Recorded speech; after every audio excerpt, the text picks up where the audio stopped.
Bueno, boas tardes, boas noites, máis ben a todas e a todos, veciños e veciñas de Moaña e da comarca.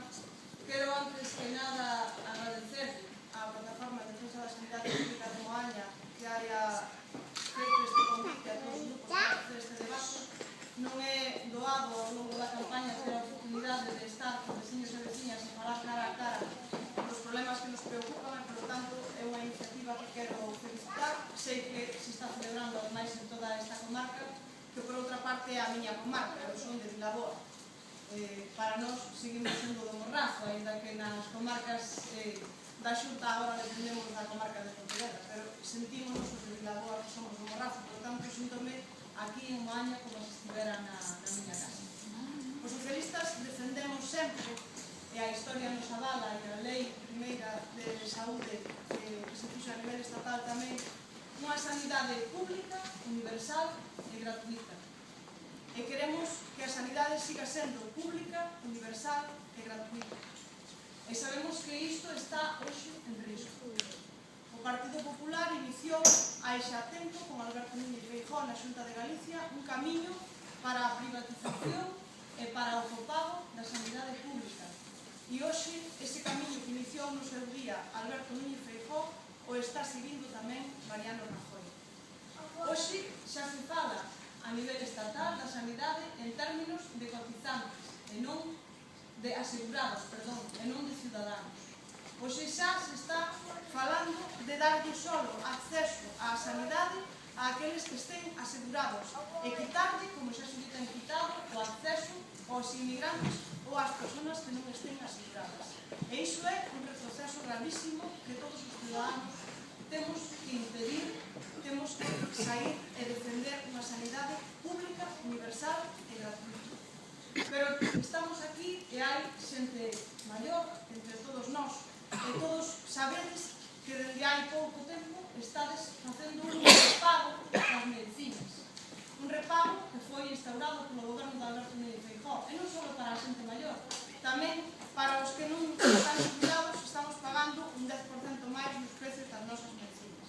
Quero que saibades que o Partido Socialista esta é unha medida que lle parece intolerable e que si Pachi Vázquez, que é o noso candidato, é presidente da Xunta de Galicia despois do 21 de outubro, as persoas maiores non van pagar as medicinas. Entre outras cousas, porque xa as levan pagando ao longo de toda a súa vida.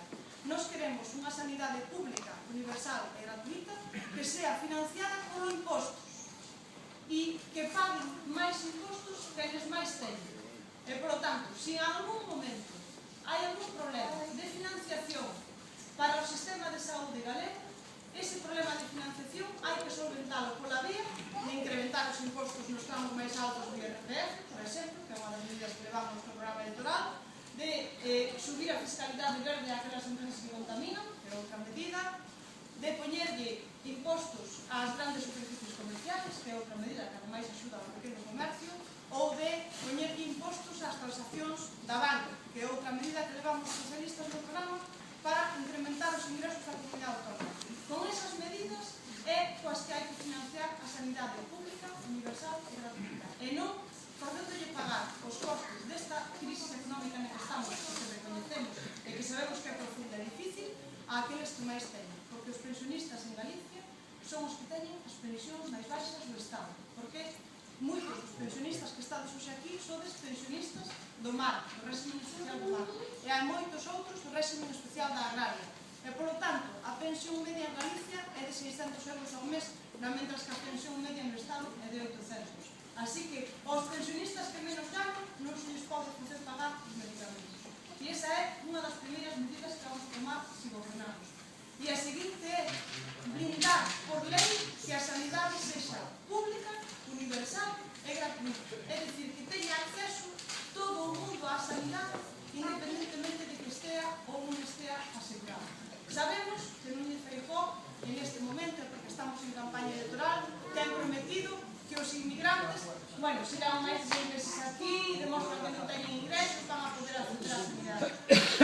É certo que isto se fai en este momento electoral, pero é certo tamén que non podemos consentir que a sanidade pública sexa só para os asegurados, porque que pasa cos mozos e mozas que hoxe teñen dificultades para atopar emprego, que teñen máis de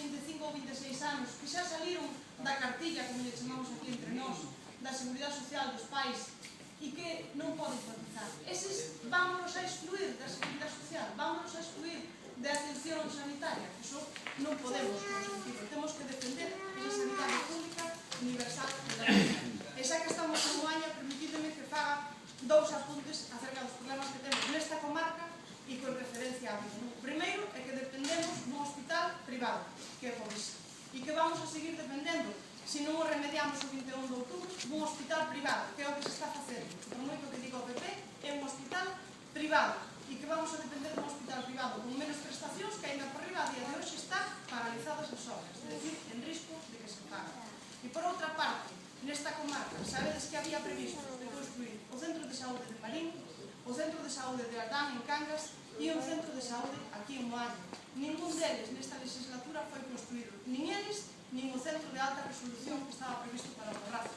Ese é o balance que deixou Alberto Núñez Feijóo nesta comarca en materia de sanidade. Que os ciudadanos sigan sin ter os centros de saúde que estaban comprometidos e que o Centro de Alta Resolución non sea construído e que sigamos dependendo dun hospital privado de referencia en Vigo, que é Povisa, e que no futuro será, si non o remedio ao 21 de outubro, ese hospital que se está construindo, que resulta 400% máis caro que o que estaba previsto polo goberno de coalición presidido polos socialistas, e que, ademais, porque vamos a ter que pagar 70 millóns de euros cada ano durante 15 anos, que se lle entrega a unha empresa privada, e o día que o devolva á sanidade pública, se lle chega a devolver algún día, se isto sigue adiante, vamos a ter un hospital que vai estar absolutamente estropeado, deteriorado, e que non vai a servir xa para dar unha sanidade de unha calidade pública e asistencial de boa calidade como os socialistas.